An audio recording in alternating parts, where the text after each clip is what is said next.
सकते हैं। कोई इसमें बड़ी बात नहीं कि आपके कोफ्ते टूट जाएंगे, नहीं टूटेंगे नहीं, बिल्कुल टेस्टी बनेंगे एंड है ना अपनी जान पकड़ लेंगे जब आप उनको पकाएंगे।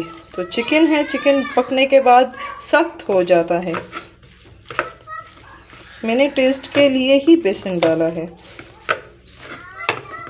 ये देखिए, अब इनसे कोफ्ते बनाएंगे, थोड़े थोड़े ही लेते जाएंगे, छोटे छोटे ही कोफ्ते हम बनाएंगे। तो इस तरह से ये देखिए, इसको रखते जाएं। कितने अच्छे लुक दे रहे हैं, बहुत ही यमी लग रहे हैं। एंड इसको जब आप फ्राई करेंगे, एक गोल्डन कलर आ जाएगा ना इसमें, तो बहुत ही यमी लगेंगे।